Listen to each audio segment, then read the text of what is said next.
যে আপডেট আপনাদেরকে দেব এই মুহূর্তে, উপনির্বাচনের ভরাডুবিতেও টার্গেট 26। উপনির্বাচনের ধাক্কাকে আমল দিতে নারাজ সুকান্ত মজুমদার। 26-এ বাংলা দখলের দাবি বিজেপি রাজ্য সভাপতির। শুনুন রিয়াকশন। বাই ইলেকশন যেরকম রেজাল্ট হয় সেরকমই হচ্ছে, কোনো অসুবিধা না। বাই ইলেকশন বলে এরকম হচ্ছে। 26-এ পশ্চিমবঙ্গে বিজেপি সরকার করবে। 19-এর লোকসভা জেতার পর কালিয়াগঞ্জ বাই ইলেকশন আমরা হেরে গেছিলাম।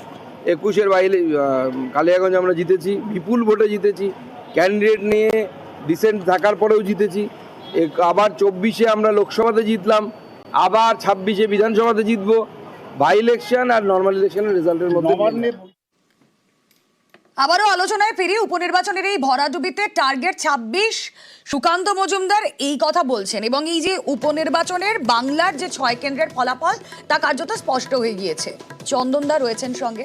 চন্দনদা, দেখুন, আপনাদের এডিটর যা বললেন তার সারমর্ম এই দাঁড়ায় যে সত্যি সত্যি 26-এ নির্বাচনে যদি আপনি দেখেন, পার্থবাবু বেহালায় না দাঁড়িয়ে খড়দায় দাঁড়াচ্ছেন, আর জ্যোতিপ্রিয়বাবু জোড়াসাঁকোয় দাঁড়াচ্ছেন, তারাও জিতে গেলেও সত্যি সত্যি তো বলতে হবে কিন্তু যে ওগুলো ঘটনা ঘটেনি, খাটের তলায় টাকা ছিল না, ওগুলো ফলস ইত্যাদি ইত্যাদি, আমি বাদ দিচ্ছি এগুলো। ঠিক যেমন গৌতম আদানির 2000 কোটি টাকায় আপনার এলআইসিতে আপনি টাকা ফেরত পাবেন কিনা যেমন প্রশ্নচিহ্নে দাঁড়ায়, স্টেট ব্যাংকের শেয়ারের দাম পড়ে গেলে আপনার ইন্টারেস্ট কি দাঁড়ায়, তাতেও রেজাল্ট দিয়ে মহারাষ্ট্রে বোঝানো যাবে না। কিন্তু আমি বলতে চাইছি যে ঘৃণা দিয়েই তো ভাগ করা হয়। মহারাষ্ট্র বলুন আর ঝাড়খণ্ড বলুন, যেখানেই বলুন, দুটো জায়গাতেই আপনি দেখবেন হাজার ইস্যু পড়েছিল। ভারতবর্ষের অর্থনীতি, টাকা পয়সা, মানুষের জিনিসের দাম টাম। আমি বলছি এই পারসেপশনটাই ধীরে ধীরে রাজনীতিতে সামনে নিয়ে আসা, যে যেখানে একটা দল মানুষ আরেক দল মানুষের উপর ঘৃণা করবে এবং ঘৃণার ভিত্তিতে ভোট দেবে। আমরা তো এই নিয়ে যখন উপনির্বাচনের আগেও বিশ্লেষণ করছিলাম, উপনির্বাচনটা এমন একটা সময় হলো যেটা একটা আন্দোলন পরবর্তী সময়, একটা সংঘবদ্ধ আন্দোলন। আমি বলছি না কিন্তু কোনো পলিটিক্যাল পার্টি দ্বারা নিয়ন্ত্রিত আন্দোলন, আমি বলছি আপনাদের কথা অনুযায়ী এটা সাধারণ মানুষের আন্দোলন ছিল। তাহলে সাধারণ মানুষের এই আন্দোলন জনমানুষে একটা প্রভাব ফেলবে, উপনির্বাচনের ভোট বাক্সে একটা প্রভাব ফেলবে, আপনারা এক্সপেক্ট করেছিলেন তো?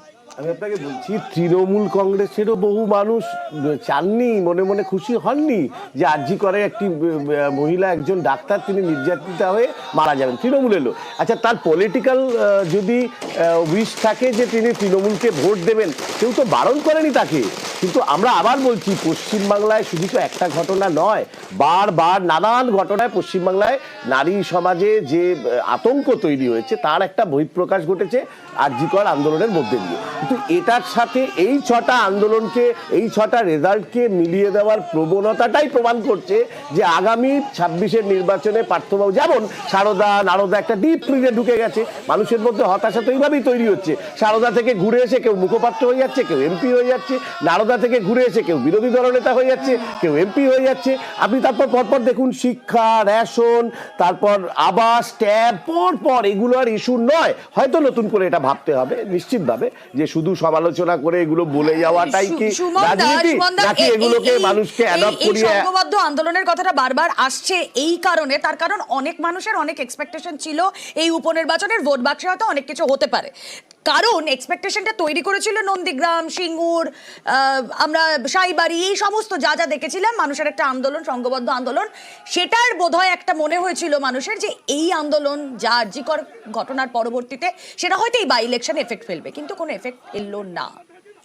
দেখুন, আরজিকরের ঘটনা দুঃখজনক, কিন্তু আরজিকরের যে আন্দোলন ছিল সেটা এতটা এলিট, সেটা এতটা শহর কেন্দ্রিক যে সেটা গ্রাম বাংলায় পৌঁছবে এটা ভাবাটা বোধহয় ভুল। কেন আমি এটা এলিট এবং শহর কেন্দ্রিক বললাম? যারাই আন্দোলন করছিল তারা যতবার আরজিকরের কথা বলেছে ততবার ক্যানিংয়ে মারা যাওয়া ছেলেটির কথা বলেনি, বা মালদায় মারা যাওয়া ছেলেটির কথা বলেনি। তো পশ্চিমবাংলার যেটা বিশ্ব বলছিলেন, পশ্চিমবাংলার মুসলিমরা তো বোকা অথবা পাগল নয় যে তারা হঠাৎ বিশ্বাস করে নেবে যে বিজেপিকে ঠেকাতে তারা বাম অথবা কংগ্রেসকে ভোট দেবে। আপনি যদি হাড়োয়া, সিতাই, যেসব জায়গায় মুসলিম ভোট গুরুত্বপূর্ণ সেসব জায়গায় দেখেন, তাহলে দেখবেন সেখানে লোকে তৃণমূলকে বিশ্বাস করছে। তো আপনাকে তো পলিটিক্যালি আপনাকে বুঝতে হবে। দেখুন, বামরা যদি এই ভাবনায় খুশি থাকে, যেটা আগে অনেক সময় ইন্ডিয়া অলিম্পিকে যাওয়ার সময় করতো, যে আমরা অংশগ্রহণ করে যে জিতবো কিনা ঠিক নেই, তাহলে আলাদা কথা। বাট মানে আপনাকে তো পলিটিক্সে তো ফাইনালি ইলেকটোরালি জিততে হয়।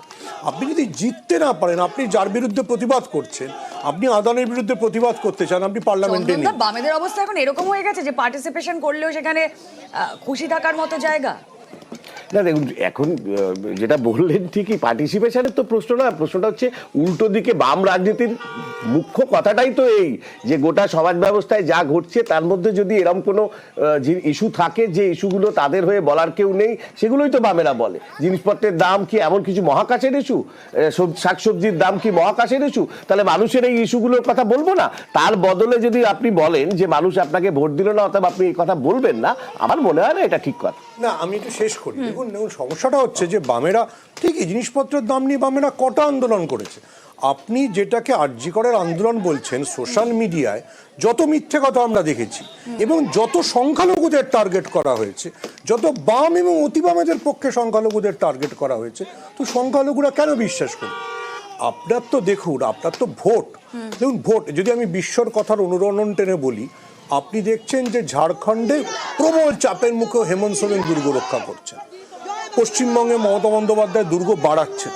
তাহলে আপনাকে সামনে থেকে লড়াই করতে হবে। এই লড়াইটা এরকম হতে পারে না যে আপনি পুরোটা তত্ত্বে আছেন, পুরোটা সোশ্যাল মিডিয়ায় করেন আর তত্ত্বে আছেন। আপনি মহারাষ্ট্রের ফলাফল দেখে তো কংগ্রেসকে শিক্ষা নিতে হবে। আপনি যদি মহারাষ্ট্রে দেখেন যে লোকসভায় যেখানে কংগ্রেস দুর্ধর্ষ রেজাল্ট করেছিল, সেখানে কেন বিধানসভায় ফিরতে পারলো না? কেন? যেটা বিশ্ব বললেন। একটু বিরত করছি, আমাদের সঙ্গে এই মুহূর্তে তৃণমূলের তরফ থেকে দেবাংশু ভট্টাচার্য যোগ দিয়েছেন। দেবাংশু, আপনাকে স্বাগত জানাবো নিউজ 18 বাংলায়। স্টুডিও থেকে আমি রুমেলা কথা বলছি আপনার সঙ্গে। প্রথমেই আপনার কাছে একটা ছোট্ট বিষয় জানতে চাইবো, এই যে উপনির্বাচন, সেখানে বিজেপির ভরাডুবি, তাতেও বিজেপি কিন্তু তাদের অবস্থানে অনড়।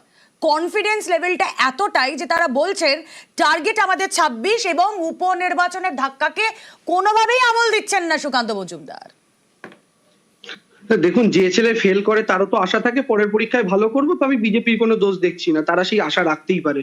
কিন্তু মুশকিলের জায়গাটা হচ্ছে, আমরা একটা কথা বারবার বলছি, বিজেপিতে দেখুন, বিজেপির লাস্ট চোখ ধাঁধানো পারফরমেন্স বেঙ্গলে কত সালে হয়েছে? 2019, যেবার বিজেপি প্রথম 40% ভোট টাচ করে এবং 18টা আসন পায়, প্রায় তৃণমূলের ঘাড়ের কাছে তারা নিঃশ্বাস ফেলছিল। আপনি যদি 2019-এর পর দেখেন, 2021, 2024 আর এখনকার উপনির্বাচন, আপনি দেখবেন বিজেপির গ্রাফটা ক্রমাগত নিচের দিকে। তার কারণ কি? 19-এ বিজেপির সাথে কি এমন ছিল না যেটা 2021-এর পরবর্তীতে যুক্ত হয়েছে, বা কি এমন ছিল যেটা সরে গেছে? একটা জিনিসই বিজেপির সাথে অ্যাড হয়েছে, সেটা হচ্ছে শুভেন্দু অধিকারী নামক একটা শনির দশা। এই শনির দশাটা যখন থেকে বিজেপিতে ঢুকেছে, তখন থেকে ভারতীয় জনতা পার্টির সর্বনাশ সর্বক্ষেত্রে শুরু হয়েছে বাংলার মাটিতে।